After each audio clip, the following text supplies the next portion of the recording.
محمد الرسول اللہ والذین معہ اشداء علی الکفار رحماء بینہم الصلاة والسلام علی سید الانبیاء محمد النبی الکریم الذی قال فی خطابہ ان اللہ اختارنی واختار لی اصحابی وعلی آلہ واصحابہ اجمعین۔ جب نبی پاک نے کھلے بندوں دین کامل کی ابتدا کی تھی، جب نبی پاک نے کھلے بندوں دین کامل کی ابتدا کی تھی، صدیق ایک تو ہی تھا ساری بستی میں جس نے تائید مصطفیٰ کی تھی، اور قائم تجھ سے سچ کا بھرم ہے، سچ تیرا سرمایہ ہے۔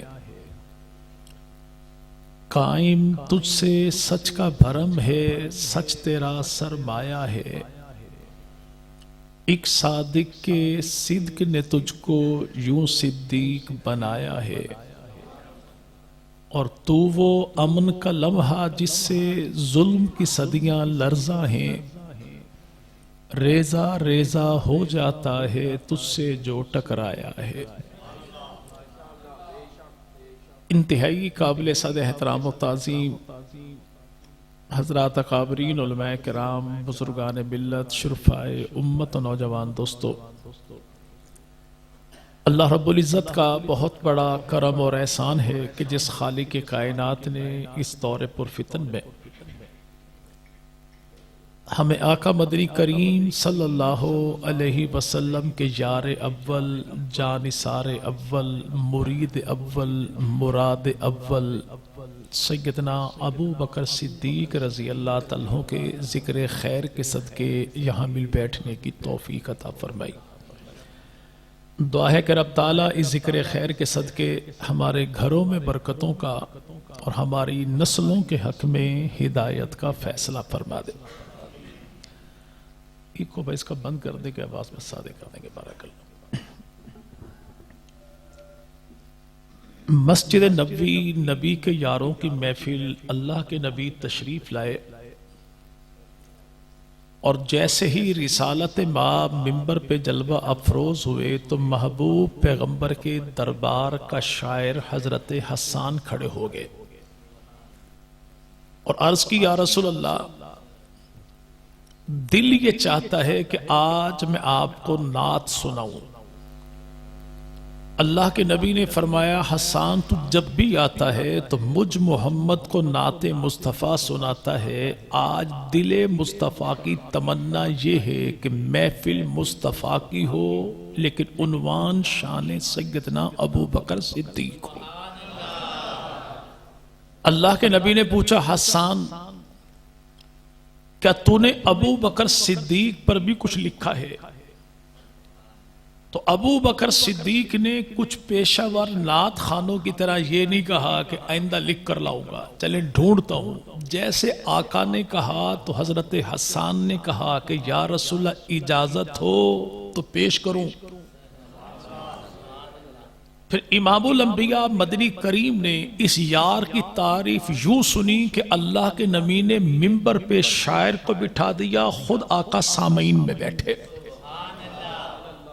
حضرت حسان شروع ہوئے ابو بکر صدیق کی تعریف سنانے کو کہ لوگوں، جب بھی تم اس امت کے اکابر بڑے لوگوں کا تذکرہ کرو تو امت کے محسنین میں ابو بکر صدیق کو کبھی بھی نہ بھولنا۔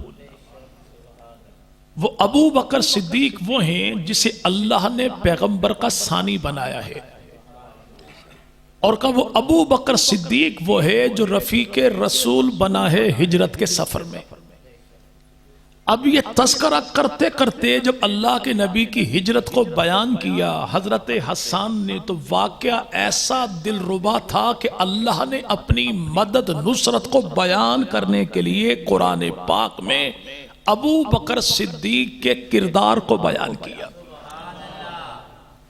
جب یہ کردار بیان کیا تو اللہ کے نبی مسکرائے، اور مسکرائے بھی ایسے کہ رسول پاک مدنی کریم صلی اللہ علیہ وسلم کی داڑھیں نبی کے صحابہ نے دیکھی تو کچھ چیزیں کلیئر ہو گئی. ایک تو ابو بکر صدیق اس امت کا اتنا بڑا محسن ہے کہ جس کے بارے امت کے ہر فرد کو جاننا لازم ہے. دوسرا کہ ابو بکر صدیق کے ذکر کی محفل سجانا خود رسول پاک کی سنت ہے. اور تیسرا ابو بکر صدیق کا ذکر خیر ایسا اللہ کے نبی کو بھانے والا کہ آقا بھی ابو بکر کی تعریف سامعین میں بیٹھ کے سنتے ہیں.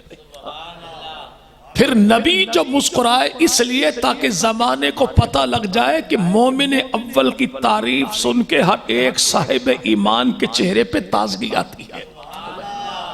وہ ہیں سیدنا ابو بکر صدیق رضی اللہ تعالیٰ. لیکن آج جب اس ابو بکر کی بات کی جائے تو ہمارے ہاں کچھ چیزیں بڑی عامیانہ سے انداز میں استعمال ہوتی ہیں. جی ابو بکر سب سے پہلے ایمان لے کر آئے. ابو بکر نے نبی کے ساتھ ہجرت کی. نبی کے بعد ابو بکر صدیق اس امت کے سربراہ بنے، امام بنے، والی بنے.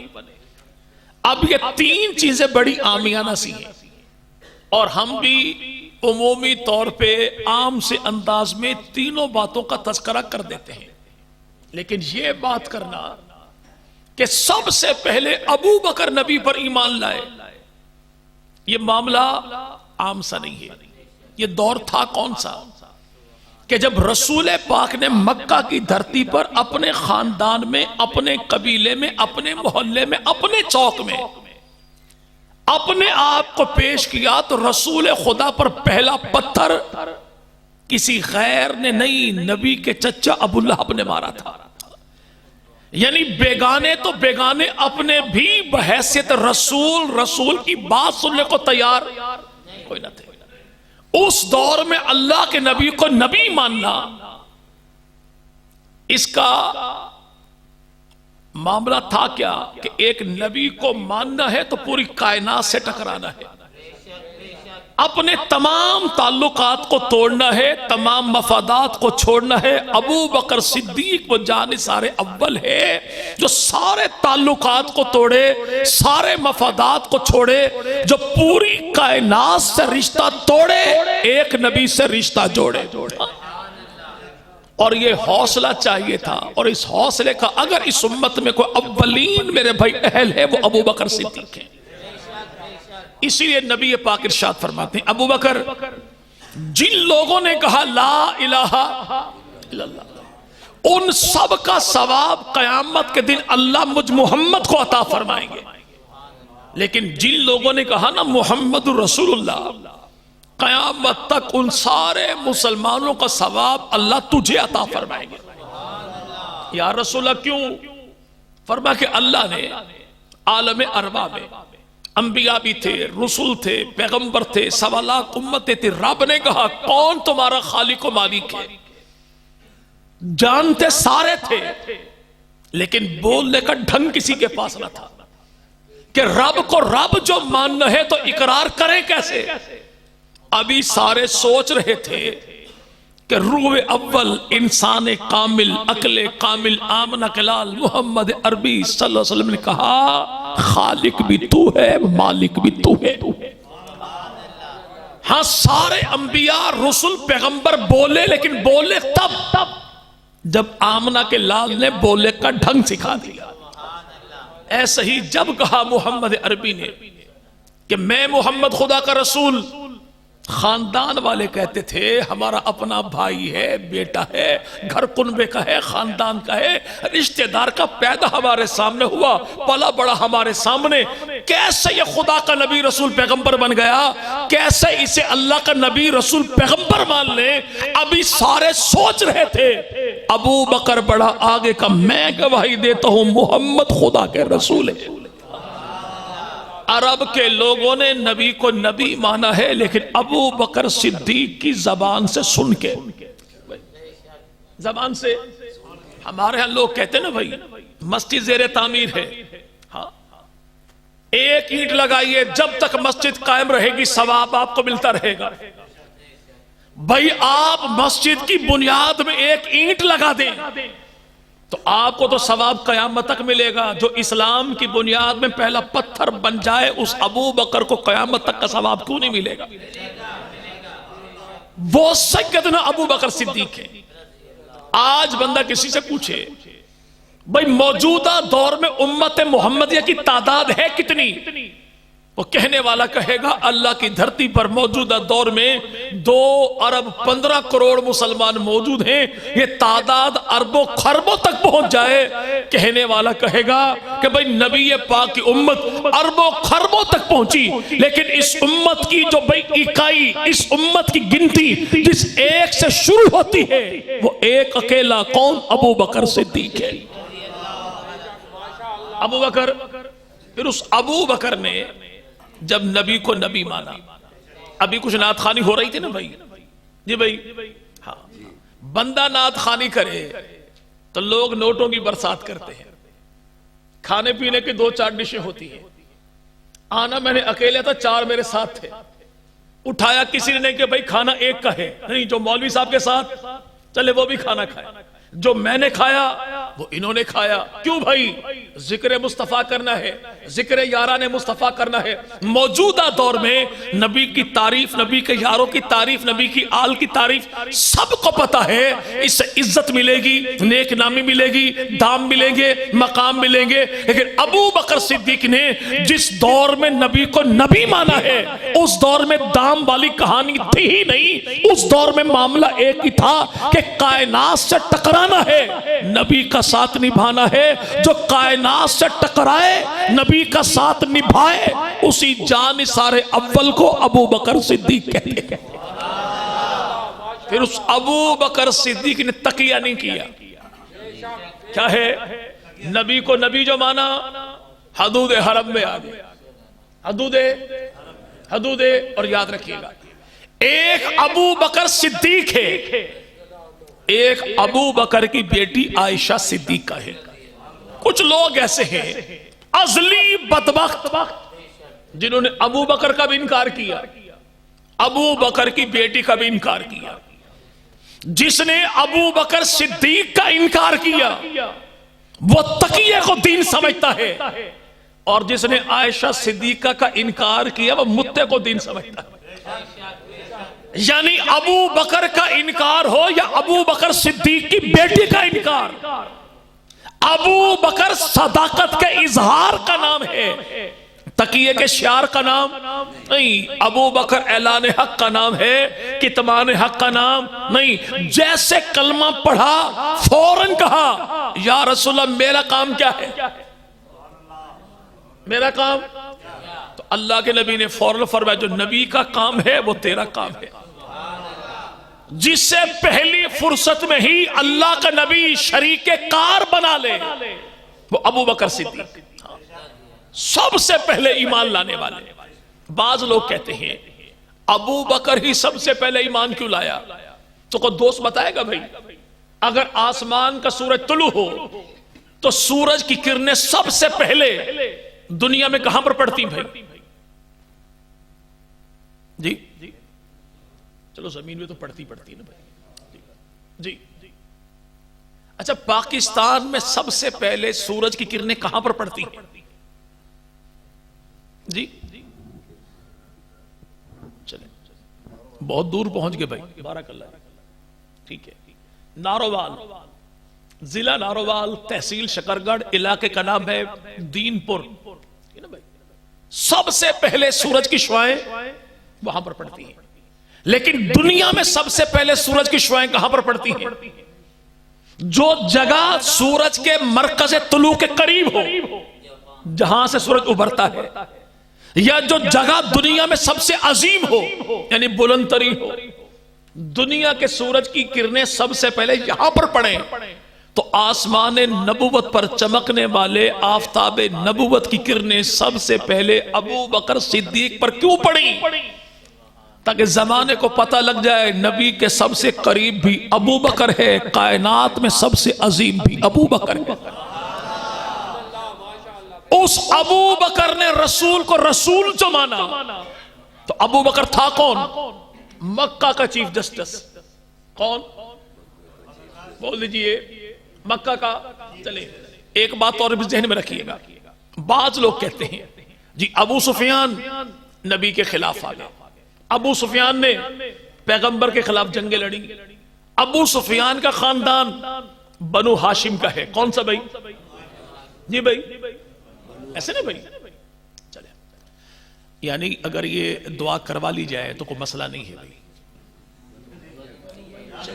چلے چلے الحمدللہ جاگ گئے بھائی۔ ابو سفیان کا خاندان بنو امیہ اور نبی پاک کا خاندان بنو ہاشم ہے۔ اور یاد رکھیے گا ہمارے ہاں پنجاب میں کچھ قومیں ہیں، ارائیں ایک قوم ہے، جانتے بھائی؟ مولا ضیاء الرحمن فاروقی شہید رحمہ اللہ کی قوم ایک ہے لیکن شاخیں اس کی 8 ہیں۔ بلوچ آپ کے قریب ہی ہے علاقہ، جی بھائی ہے نا، گھگ ہاں چلے۔ بلوچ قوم ایک ہے لیکن شاخیں ان کی 44 ہیں۔ راجپوت مولانا اعظم طارق صاحب کی قوم ایک ہے، شاخیں ان کی 36 ہیں۔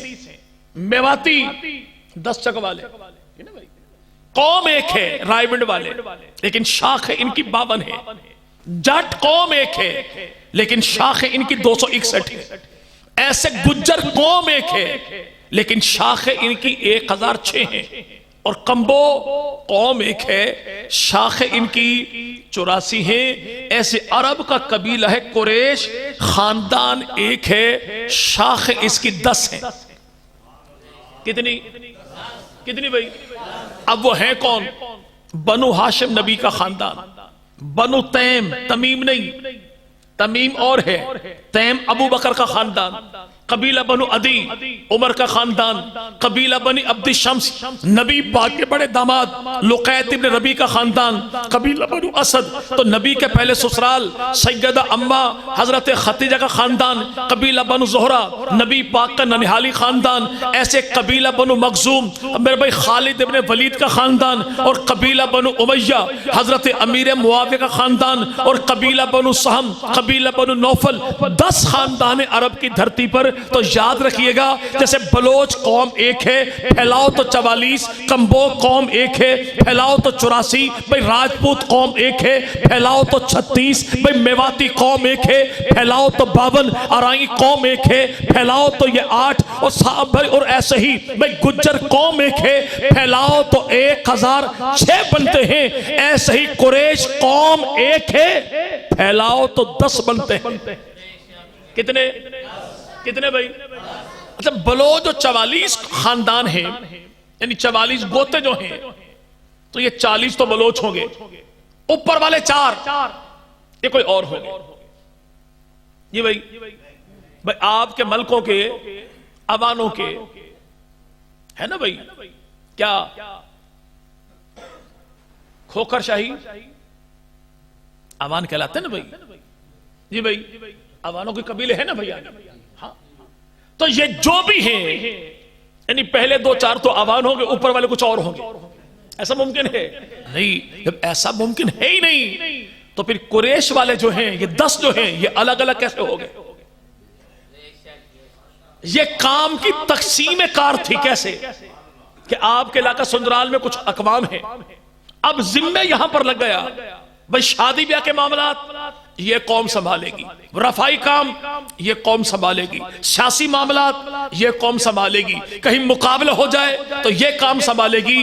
ایسے عرب کی دھرتی پر 10 خاندان جو موجود تھے، تو بھئی اگر کوئی بندہ قتل ہو جائے تو خون بہا کا فیصلہ ابو بکر کا خاندان کرے گا، اگر کہیں پہ مذاکرات کرنے ہیں تو وفود ڈیلیگیشن حضرت فاروق اعظم کا خاندان کرے گا، اگر کوئی مذہبی معاملات تھے تو نبی پاک کا خاندان کرے گا، اور اگر کوئی جنگ مسلط ہو جائے تو پھر دشمن کا مقابلہ امیر معاویہ کا خاندان کرے گا۔ تو اگر کچھ جنگوں میں ابو سفیان مقابلے میں آئے بھی تو ذاتی دشمنی کی بنیاد پر نہیں آئے، خاندان کی تشکیل کی بنیاد پر ہے، خاندان کی. اور جس میرے بھائی فوج کی سربراہی ابو سفیان نے کی، اس میں اکیلے صرف خاندان بنو امیہ کے لوگ نہیں تھے، اس میں نبی کے خاندان کے لوگ بھی شامل تھے. جانتے بھائی طالب بن ابی طالب بھائی علی کا ہے لیکن ہے مخالف فوج میں. عقیل بن ابی طالب مسلم کے ابا ہیں، حسن حسین کے چچا ہیں، علی کے بھائی ہیں، ابو طالب کے بیٹے ہیں، اور ہیں کون؟ رسول خدا کی مخالف فوج میں. جناب عباس نبی کے بھی چچا، علی کے بھی چچا، جنگ بدر میں نبی کی مخالف فوج میں، اور گرفتار بھی ہوئے. گرفتار بھی. تو ابو سفیان اگر مقابلے میں آیا بھی صحیح تو خاندانی دشمنی، ذاتی رنجش کی بنیاد پر نہیں بلکہ قریش کے خاندان کی تشکیل کی بنیاد پر. باقی جو رہا یہ معاملہ، جی ابو سفیان نے یوں کہا، ابو سفیان یوں کہا، تو معاملہ ہے کیا؟ مری میں بندر بہت زیادہ ہے بھائی، اور بندر بعض شراطی بڑے ہوتے ہیں نا بھائی، یعنی دودھ خود پی گئے اور ملائی کٹے کے منہ پہ لگا دی نا بھائی. خود نے موجے کی لیکن جٹ نے اٹھایا ڈنڈا اور کٹے کی ایسی تیسی کر دی. ایسے کچھ لوگ ایرانی بندر ہیں، جانتے ایرانی بندر؟ ہاں، دو ٹانگوں والے. یہ کرتے کیا ہیں؟ ایک ابو سفیان نبی کے چچا کا بیٹا ہے اور ایک ابو سفیان نبی کا سسر ہے. جو نبی کے چچا حارث کا بیٹا تھا ابو سفیان، نبی پاک کے بارے میں توہین آمیز اشعار کہنے والا یہ تھا، مینٹلی طور پہ ٹارچر کرنے والا یہ تھا، جسمانی طور پہ اذیت پہنچانے والا بھی یہ ابو سفیان تھا. لیکن دشمن نے کیا کیا؟ اس ابو سفیان کو سائیڈ پہ کر دیا اور امیر معاویہ کے بابا ابو سفیان کو آگے کر دیا. کیسے؟ جیسے حضرت علی جل مرزا کی دو بیٹیاں ہیں اور دونوں کا نام ام کلثوم ہے. کیا نام بھائی؟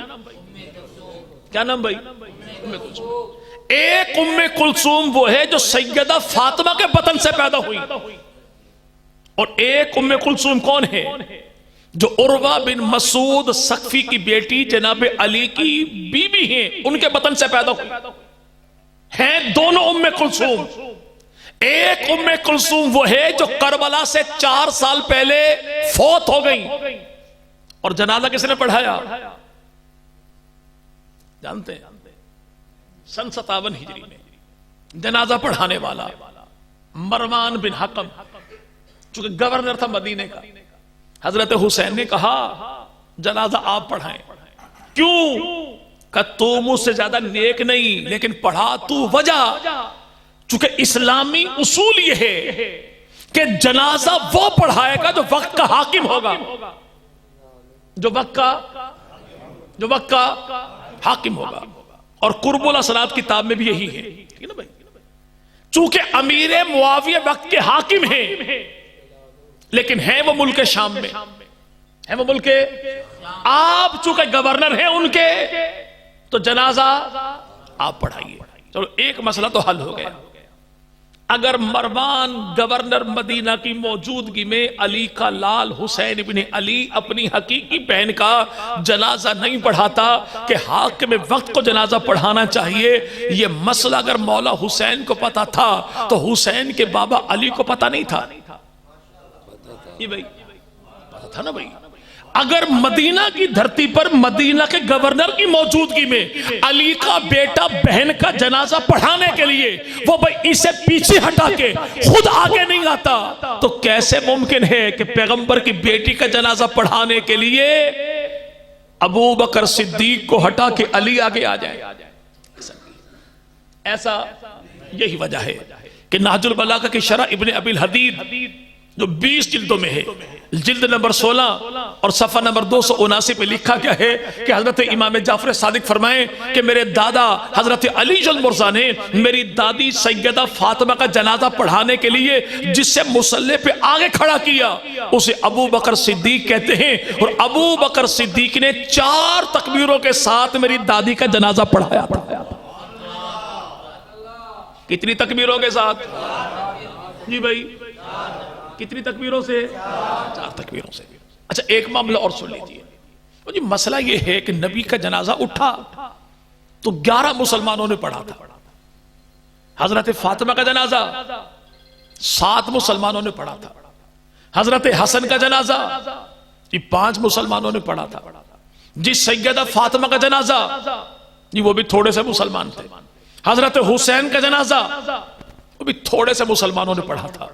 تو آپ کے علاقے میں اعلان تو ہوتے ہوں گے نا مجلسوں کے یہاں پہ بھائی جی، تو اعلان ہوتا کیا ہے؟ حضرات مومنین، ٹھیک ہے بھائی، یعنی اپنے آپ کو مسلمان کوئی نہیں کہتے اور ہمیں مومن نہیں کہتے۔ اب مانتے کیا ہیں؟ نبی کا جنازہ تو مسلمان، علی کا جنازہ تو مسلمان، زہرا کا جنازہ تو مسلمان، حسن کا جنازہ تو مسلمان، حسین کا جنازہ تو مسلمان۔ ہم کہتے ہیں ملنگو ہر جنازے میں مسلمان تھے، مومنو تم کہاں تھے؟ جی بھائی مومنو، ہمارے مذہب میں تو جنازہ فرض کفایہ ہے، ایک پڑھے تب بھی ہو جاتا ہے، 11 پڑھے تب بھی، لیکن تم بتاؤ مومنو تم کہاں تھے؟ جواب ملتا دیکھیں مولوی صاحب زیادتی نہ کریں، بھلا ہم اس دور میں کہاں تھے؟ تو یہی تو ہم کہتے ہیں بھوت لے دیو ہون کیوں آئے ہو تسی؟ جب اس دور میں بھی نہیں تھے تو آج کہاں سے آگے؟ یاد رکھیے گا بھائی، یہاں پہ جناب سیدنا امام الانبیاء مدنی کریم صلی اللہ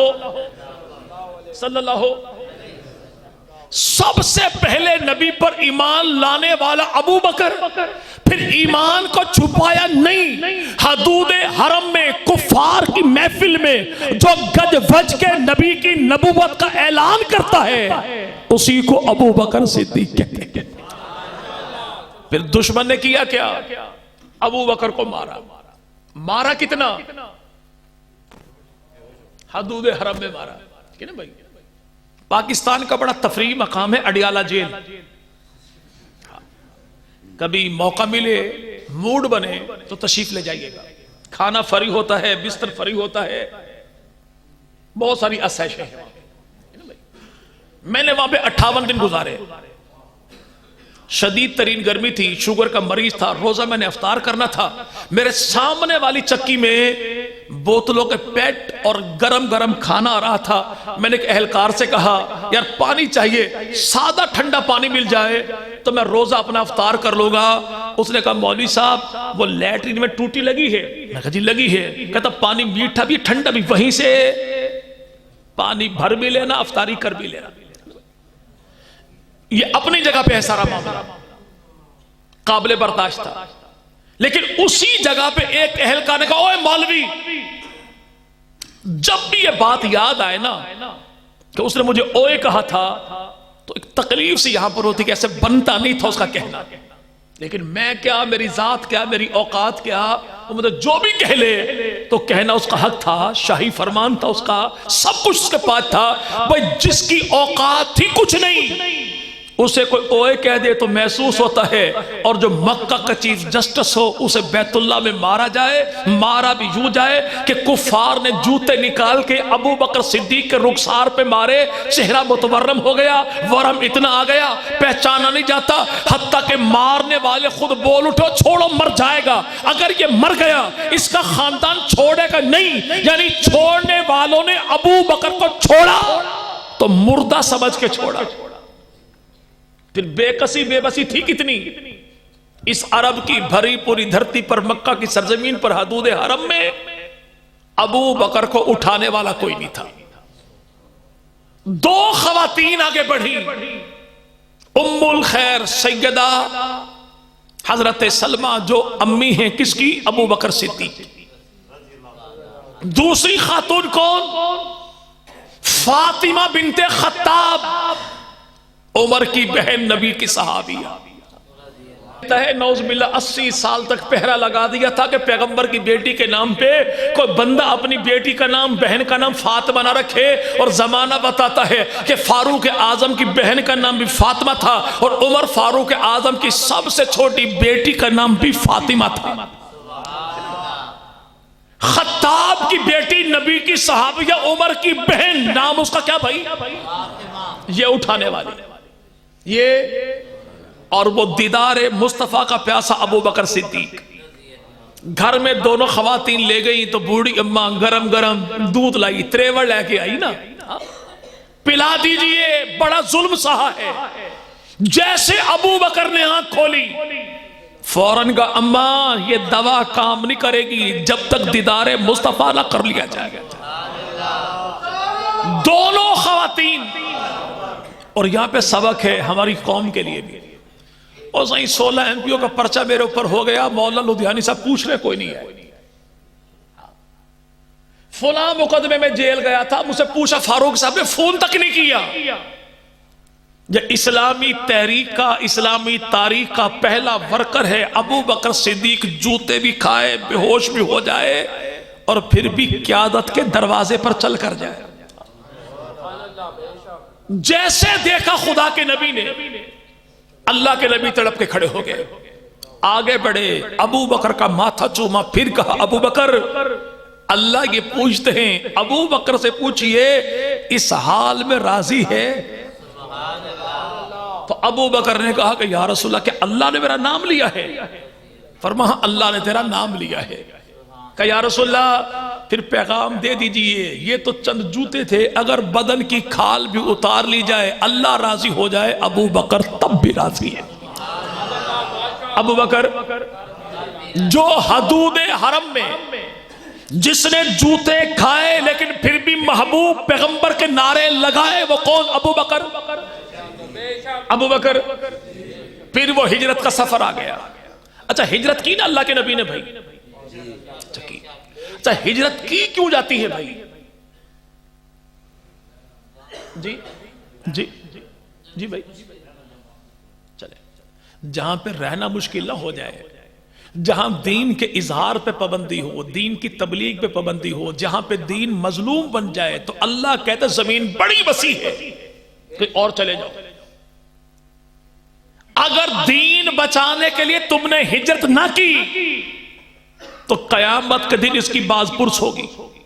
لیکن سوال یہ ہے، دین مظلوم ہوا، نبی نے مکہ چھوڑ دیا، دین مظلوم ہوا، علی نے مکہ چھوڑ دیا، لیکن جس علی نے 13 سال کے بعد دین کو مظلوم سمجھ کے مکہ چھوڑا، اس علی نے مدینہ جانے کے بعد ابو بکر، عمر، عثمان کے دور میں 25 سال تک مدینہ کیوں نہیں چھوڑا؟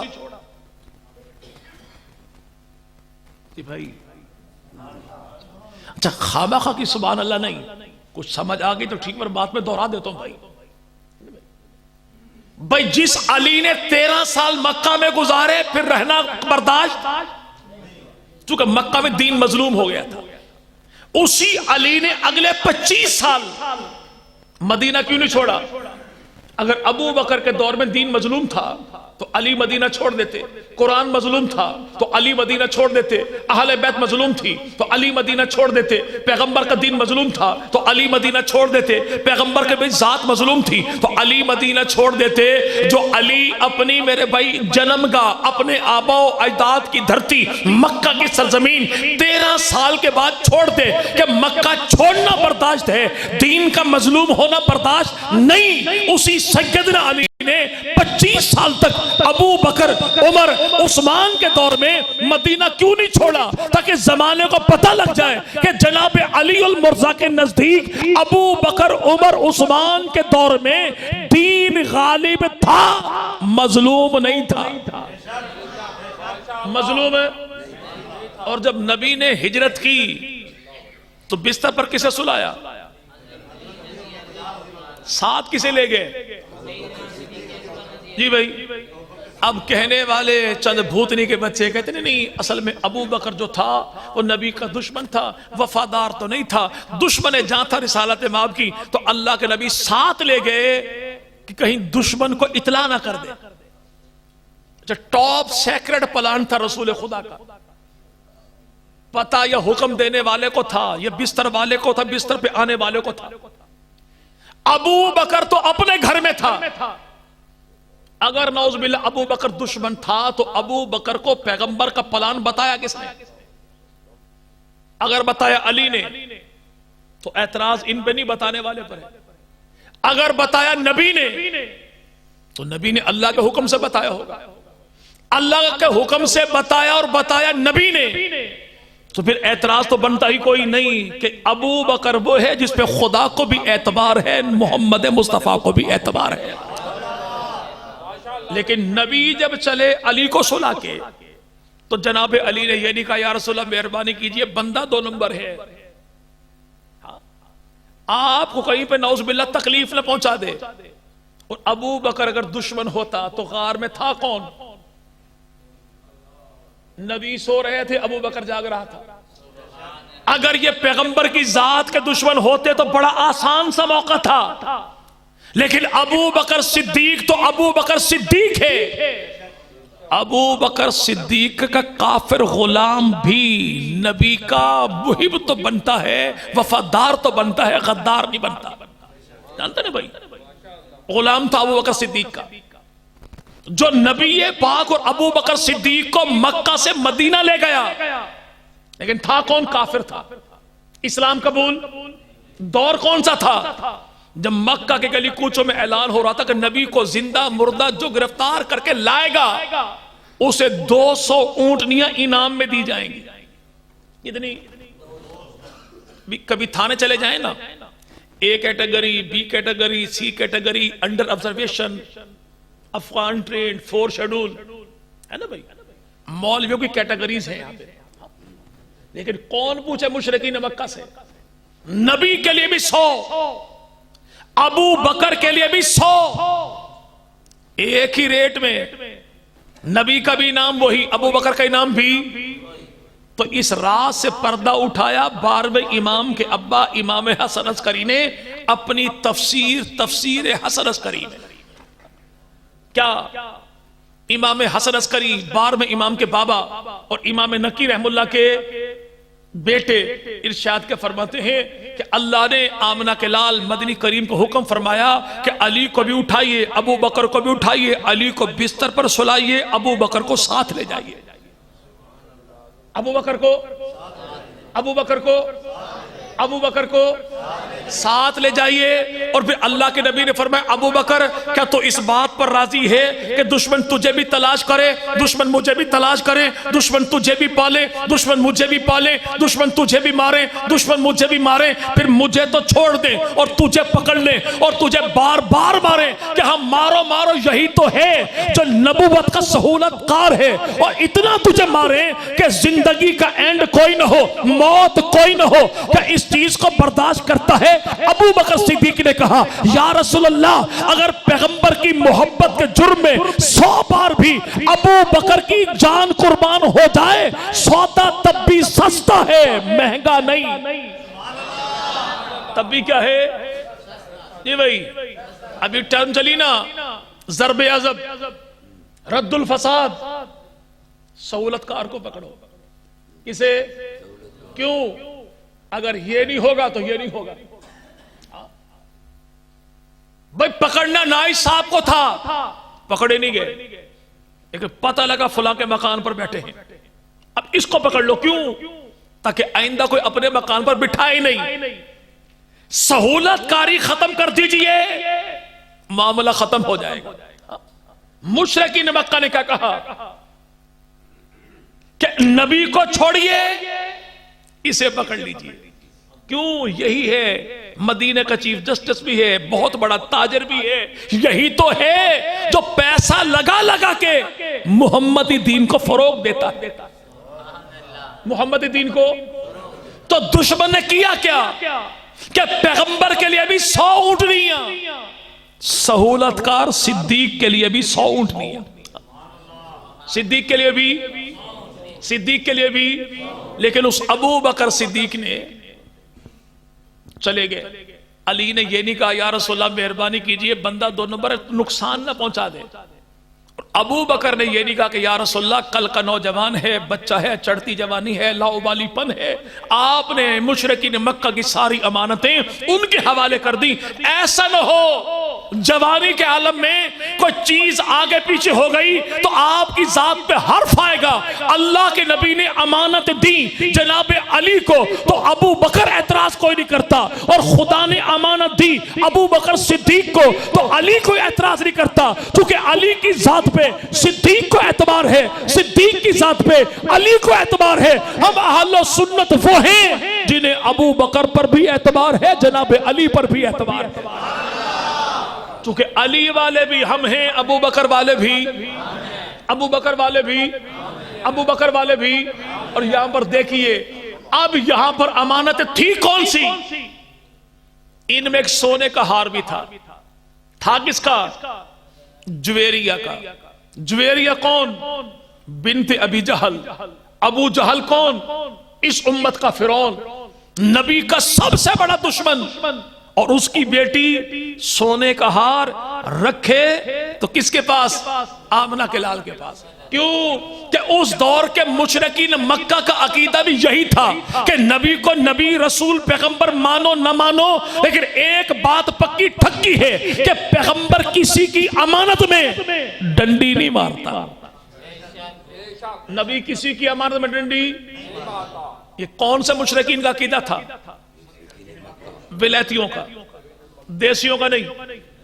کس کا؟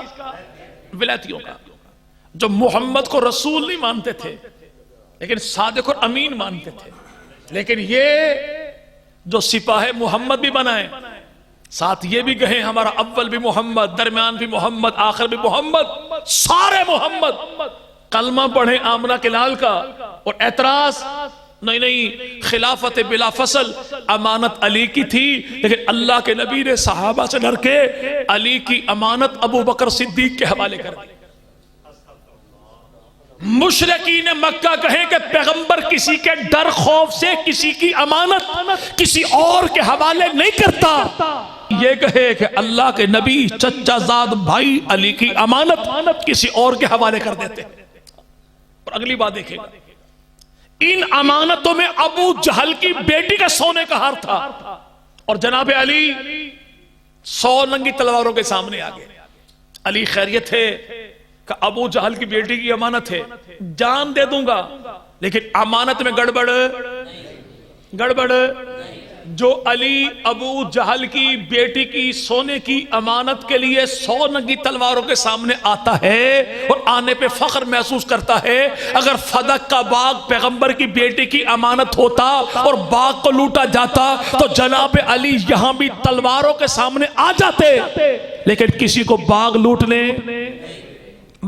کبھی بھی نہ دیتے. وہ رسول چلے مکہ چھوڑ کے مدینہ, اور ابو بکر کیسا نظریاتی کارکن ہے.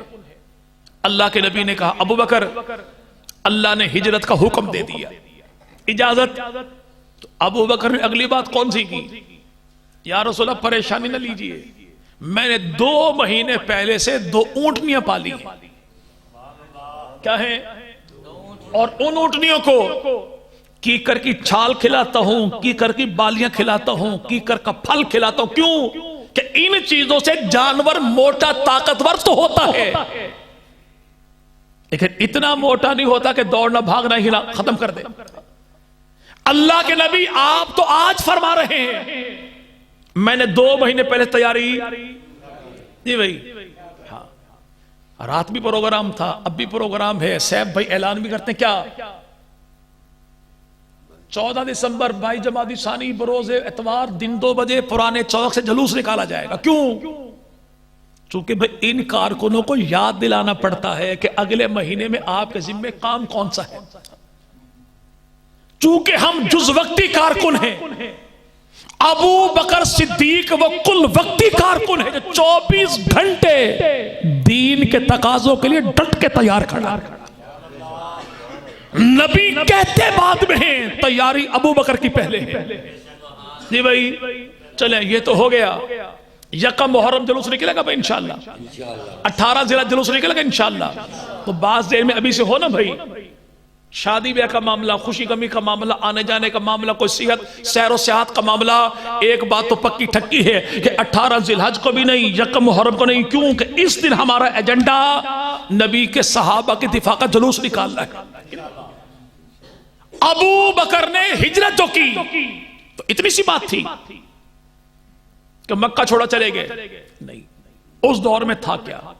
ابو بکر کی بوڑھی اماں تھی، آنکھوں سے معذور باپ تھا، گھر میں جوان بیٹی اسما تھی، معصوم سے بیٹی عائشہ تھی، 2 ابو بکر کی گھر والیاں تھی، ریشم کی 8 دکانیں تھی، چلتا پھرتا کاروبار تھا، اور ابو بکر مکہ کے چیف جسٹس تھے، اس دور کی بیوروکریسی کا چلتا پھرتا مورا تھے، اس دور کی بھائی تجارت بزنس کمیونٹی کا معتبر ترین نام ہے ابو بکر صدیق۔ لیکن اس ابو بکر صدیق نے نبی نہ باپ کو نہیں دیکھا، اللہ کے نبی کی ذات کو دیکھا، بوڑھی اماں کو نہیں دیکھا، رسول پاک کی خدمت کو دیکھا، معصوم بیٹی کو نہیں دیکھا، معصوم پیغمبر کو دیکھا، اپنی بیٹی اسما کو نہیں دیکھا، خاتم الانبیاء کو دیکھا، مکہ کی سرداری کو نہیں دیکھا، آمنہ کے لال کی غلامی کو دیکھا، پوری کائنات کو چھوڑا، نبی سے رشتہ جوڑا تو اللہ نے عطا کیا کیا کہ ابو بکر تو نے کل کائنات کو خدا کے لیے چھوڑا تو اللہ نے پوری کائنات کو تیری جھولی میں سلا چھوڑا۔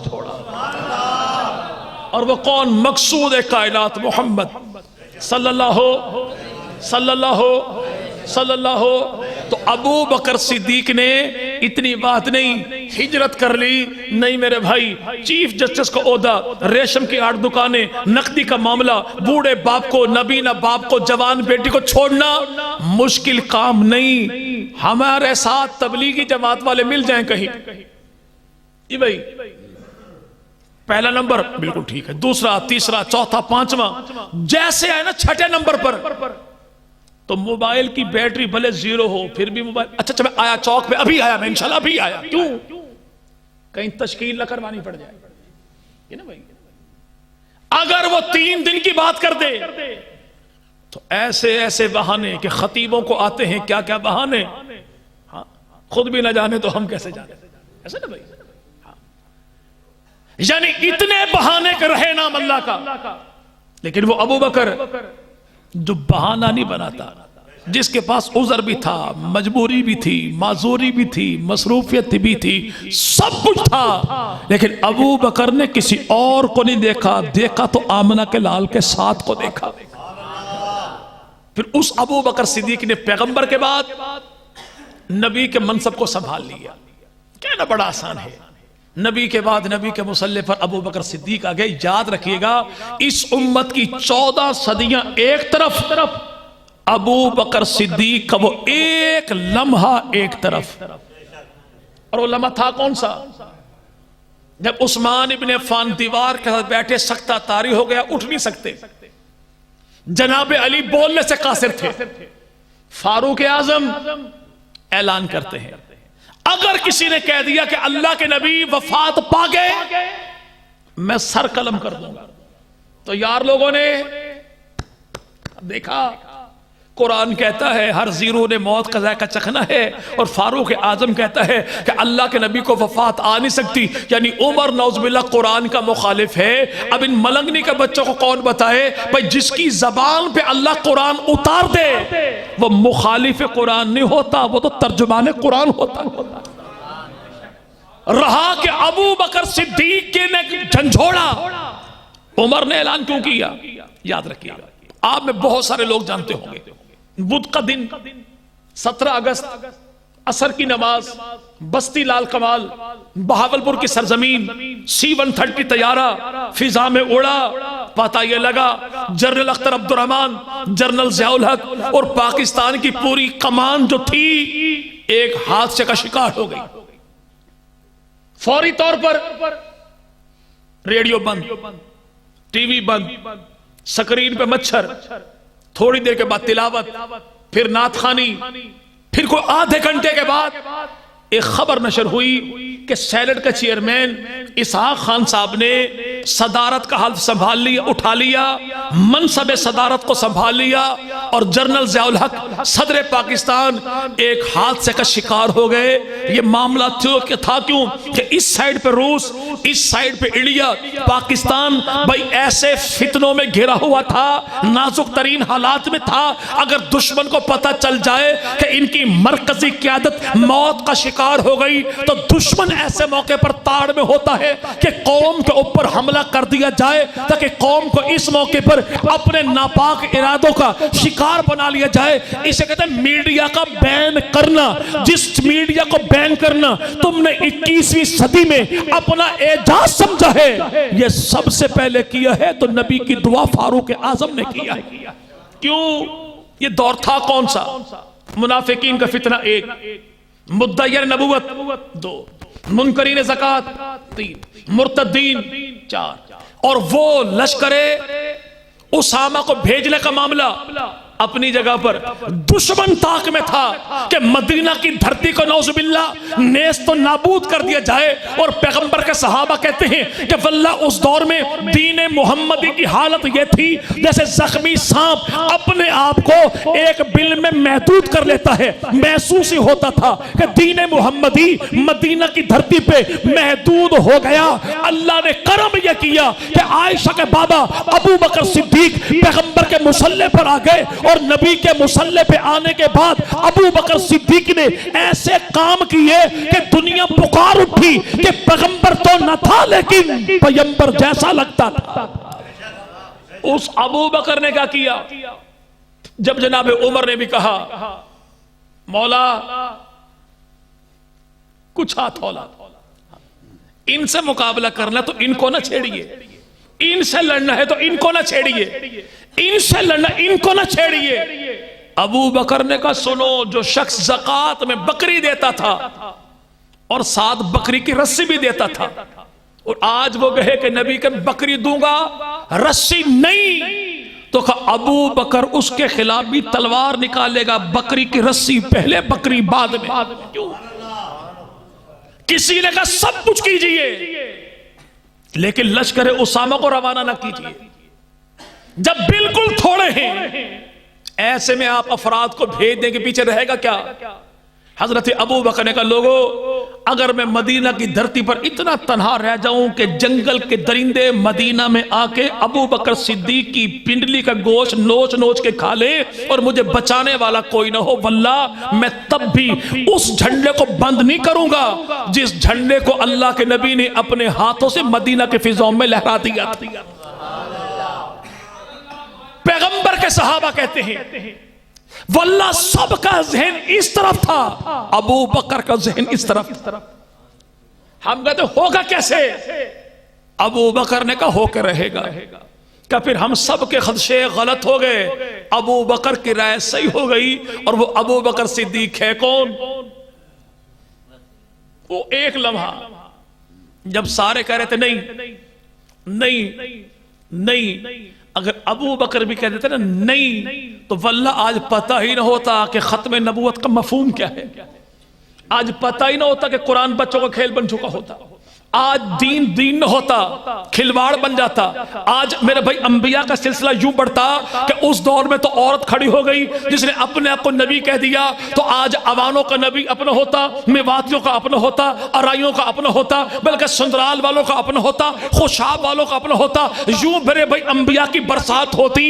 ابو بکر صدیق نے پوری کائنات سے ہٹ کے ڈٹ کے زمانے کے سامنے ایسی عظیمت کا راستہ اختیار کیا کہ آج ختم نبوت کا مفہوم باقی ہے تو احسان ابو بکر صدیق کا ہے. مرتدین کو واپس لائے تو احسان ابو بکر صدیق کا ہے. زکات کی پائی پائی وصول کی تو احسان ابو بکر صدیق کا ہے. قرآن جو محفوظ ہے تو احسان ابو بکر صدیق کا ہے. اور اللہ کا دین دھرتی میں باقی ہے تو احسان ابو بکر صدیق کا ہے. اس لیے امت کی صدیاں ایک طرف اور ابو بکر کا وہ ایک لمحہ اور وہ ابو بکر صدیق ہے کون؟ حضرت سید ام حبیبہ فرماتی واللہ اگر ابو بکر نبی کے بعد نبی کے مصلی پر آ کر نبی کے دین کو نہ سنبھالتا تو ہم پہ آسمان سے پتھروں کی بارش ہو جاتی. اس ابو بکر نے کیا کیا؟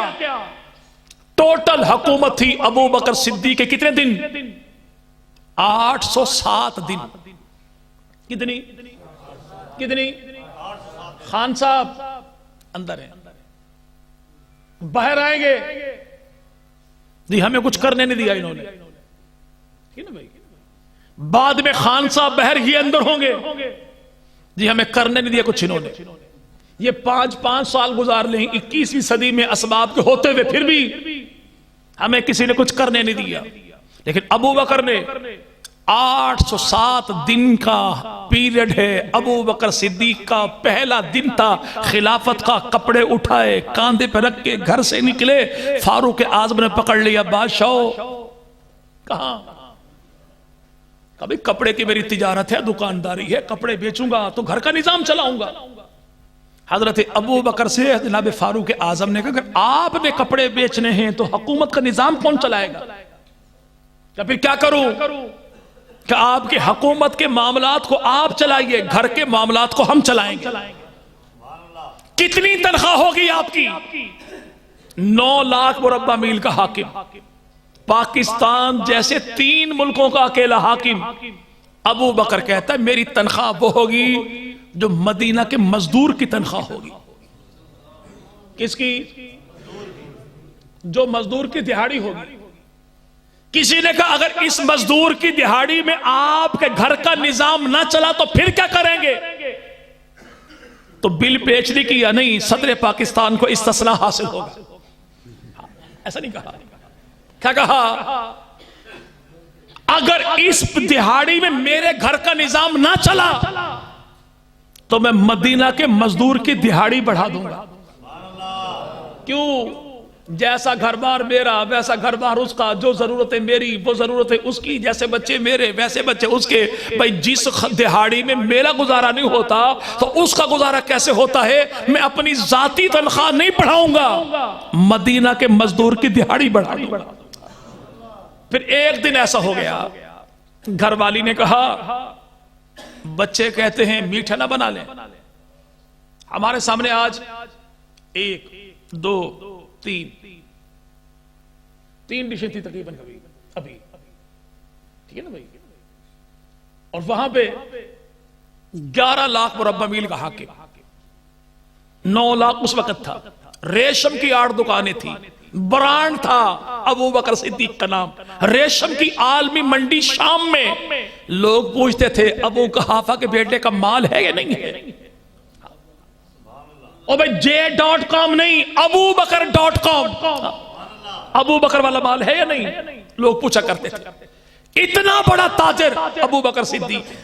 اور بیوی نے کیا کہا جب خلیفہ بن گئے؟ بچے کہتے ہیں حلوہ نہ بنا لیں. فرمایا میرے گھر کے حالات ایسے نہیں کہ کوئی اضافی ڈش بنا لی جائے. کوئی اضافی.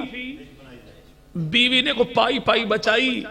مہینے 2 مہینے کے بعد حلوہ بنا کے سامنے رکھا تو ابو بکر نے خوش ہو کے کھایا نہیں. پہلے یہ پوچھا آیا کہاں سے؟ جی بھائی. اگر 22 رجب کو بغیر گھر میں سوجی حلوہ دی ہوئے گھر میں حلوہ پڑا ہو تو بہتے ہوئے دیسی گھی کو دیکھ کے کھانا نہیں، پہلے پوچھ رہے آیا کہاں سے. جی بھائی آیا. اور اگر پتہ لگ جائے پڑوسیوں کے گھر سے تو پھر دروازے پر لکھ دینا علی معاویہ بھائی نہ حلوہ آئے گا نہ دگڑ دلہ آئے گا انشاءاللہ. لیکن کرتے کیا ہیں؟ نہیں جی آپ تو ہمارے حلوے سے جلتے ہیں. ہمارے حلوے سے ہمارا جلتا ہے ٹھینگا. تم شوق سے حلوے بناؤ. ٹھیک ہے نا بھائی؟ وہ بندہ کسی سے پنگا لے بیٹھا ملک صاحب نے مارا کم گھسیٹا زیادہ ہڈی توڑی کوئی نہیں جوڑ چھوڑا کوئی نہیں. بوتھی لٹکی ہوئی بازو چڑھا ہوا. اور ڈرامے باز تو ماشاءاللہ اتنے ہیں کہ کراچی میں مکے پڑے تھے ادھر بازو ٹوٹا ادھر. پھر کہتے 2 مکے 2 پھول. ہاں ہم کہتے اللہ ترقی دے 4 مکے 4 پھول ہو بھائی. اب بندہ کرتا کیا ہے؟ سیدھا بیٹھا ٹوٹا میں جا کے اترا حافظ آباد ماہر ہڈی جوڑوں کے پاس. ہڈی جوڑنے پوچھا خیریت ہے؟ کہتے ایک ملک صاحب سے عوام صاحب سے پنکھا لے بیٹھا اس نے مجھے مارا ایسا ہے جوڑ میں درد ہوتا ہے. ہڈی جوڑ نے کہا صبح دیسی حلوے کا سوجی کا دیسی حلوہ بنا کے کھایا کر. کیوں؟ کہ گرم حلوہ اندر کے زخموں کی ٹکور کرتا ہے. اندر کے زخموں کی آپ جو کہے نا 22 رجب کے کوڑوں سے آپ پریشان ہیں، واللہ ہمیں کوئی پریشانی نہیں. جب صبح سویرے تمہارے گھر سے گرم گرم حلوے کے لیے دھواں اٹھتا ہے نا، تو ہم اپنے بچوں کو بتاتے کہ بیٹا کہ 1400 سال پہلے مسلمانوں کے ماموں نے جن لوگوں کو پینجا چڑھایا تھا، چڑھایا 1400 سال پہلے تھا، ٹکوریں آج تک ہو رہی. تو ہمیں پرواہ نہیں تمہارے سلوے کی، ہمیں کو پرواہ، ہمیں کو پرواہ. ہاں بھئی اسباب نہیں، خرچہ تو دیتے ہو گھر میں 50 روپے، تو ٹچ موبائل کہاں سے آیا؟ خوش نہیں ہونا کہ بیٹا بیٹی موبائل چلا لیتا ہے، پہلے پوچھو آیا کہاں سے ہے. ابو بکر نے پوچھا حلوہ آیا کہاں سے ہے؟ گھر والی نے کہا پیسہ پیسہ بچایا تھا، 8 ڈش بن گئی، بچے خوش ہو گئے، کھایا نہیں، اٹھے سیدھا گئے بیت المال کے انچارج کے پاس. کہا میری بیوی کی کفایت شاری نے، گھر کے تجربے نے ثابت کر دیا اگر روزانہ کے وظیفے سے آپ اتنا کم وظیفہ دے دیں تو تب بھی ہمارے گھر کا نظام چل سکتا ہے. جو اپنے وظیفے سے اپنے حق میں سے ضرورت سے زیادہ نہ کھائے، وہ پیغمبر کی بیٹی کا باغ کیسے کھا گیا تھا؟ وہ سیدنا ابو بکر صدیق 807 دن میں ابو بکر نے کیا کیا ہے؟ نبی کے بعد نبی کے صحابہ کی ڈھارس بندھائی تو ابو بکر صدیق نے، اہل بیت کے آنسو پوچھے تو ابو بکر صدیق نے، بیت المال قائم کیا تو ابو بکر صدیق نے، بھئی یہاں پہ خمس کے لئے کمیٹی بنائی، انچارج بنایا جناب علی کو تو ابو بکر صدیق نے، وظائف گھر گھر دیے تو ابو بکر صدیق نے، مجاہدین کے خط آئے گھر گھر پہنچائے تو ابو بکر صدیق نے، خط پہنچائے پھر دروازے پر بیٹھ بھی جائے، میری بہن کوئی پیغام ہے مجاہدین کے نام لکھوانا چاہے تو اندر سے بول، میں ابو بکر یہاں بیٹھ کے لکھوں. وہ خط بھی لکھے تو ابو بکر صدیق نے. وہ نابینا سی بڑھیا پرائمری کے سبق میں اندھیری رات کا مسافر سبق ہوا کرتا تھا. رات کو اندھیری تاریک میں بندہ جو اٹھا، فاروق اعظم کی حساس طبیعت بندے کے پیچھے پیچھے جا کے دیکھا پہاڑی کے دامن میں ایک معذور نبینا بڑھیا ہے اور جانے والا گیا. اس نے گھر میں جھاڑو دیا، پھر روٹی کا ٹکڑا لیا، اسے نرم کیا، بوڑھی اماں کو کھلایا، منہ ہاتھ دھلوائے، واپس پلٹے. فاروق اعظم دوڑے، بندہ اور تیز، عمر بھی اور تیز، بندہ اور تیز، عمر بھی اور تیز، حتیٰ کہ جا کے پکڑا، چہرے سے نقاب ہٹایا تو فاروق اعظم نے کہا واللہ مجھے حیرت تب ہوتی جب تو نہ ہوتا کوئی اور ہوتا، لیکن تو ابو بکر ہے. ابو بکر کے معنی کیا ہیں؟ جو نیکی کے ہر کام میں سب سے پہلے آگے کھڑا ہو اسے ابو بکر کہتے ہیں. اسے ابو بکر جو فوت ہو گئے، مصلی سنبھالا عمر نے، اقتدار ہی نہیں بوڑھیا کی خیال بھی آ گیا. اسی انداز میں گئے بوڑھی اماں کے گھر میں، لقمہ کھلایا، آنکھوں میں آنسو آ گئے کہ لگتا یہ ہے ابو قحافہ کا بیٹا فوت ہو گیا. تب عمر بولے اماں تو کمال کرتی ہے، تجھے کیا پتا کہ میں کون؟ کہ بیٹا میں جانتی ہوں وہ ابو بکر وہ تھا. اللہ کے نبی نے فرمایا میری امت پر، میری امت میں سب سے زیادہ رحم کرنے والا وہ ابو بکر صدیق ہے، جو اجنبی بوڑھی خاتون کے مسئولوں کو تکلیف نہ ہونے دے. وہ پیغمبر کی بیٹی کے گھر کو آگ کیسے لگا سکتا ہے؟ اس ابو بکر نے کیا کیا؟ زکوٰۃ کی پائی پائی وصول کی ابو بکر صدیق نے، مرتدین کو واپس لائے ابو بکر صدیق ہے، مدعیان نبوت کی گردن ناپی ابو بکر صدیق نے، منافقین کا قلعہ کما کیا ابو بکر صدیق نے، بیت المال قائم کیا ابو بکر صدیق نے، مدینہ میں بیٹھ کے ملک شام کے نقشے بنا بنا کے بھیجے تو ابو بکر صدیق نے، لشکر اسامہ کی تیاری کی تو ابو بکر صدیق نے، اسباب جنگ جمع کیا تو ابو بکر صدیق نے، 9 مسلموں کی تربیت کی تو ابو بکر صدیق نے، 5 نمازیں پڑھائیں تو ابو بکر صدیق نے، رات کی تنہائی میں مدینہ میں پہرا دیا تو ابو بکر صدیق نے. اور اس دور میں روزانہ کی بنیاد پہ 150 کلومیٹر رقبہ، کتنا؟ سرگودا سے میاں والی کتنا؟ سرگودا سے روزانہ فتح کیا اس دور میں ابو بکر صدیق نے. ٹھیک ہے نا بھائی؟ 2 سال 3 ماہ 10 دن 807 دن میں سارے قائم بھی کیے، اور 2 لاکھ مربع میل پہ اسلام کا جھنڈا بھی گاڑا تو ابو بکر صدیق نے۔ مسلح پہ آنا کہنا بڑا آسان ہے، لیکن ابو بکر نے کیا کیا؟ سوچنا، سوچیں تو یقین کریں کہ انسانی دماغ اوپر نیچے ہو جائے، ہوا کیا ہے۔ چلیں آخری بات اور بات ختم ہوئی۔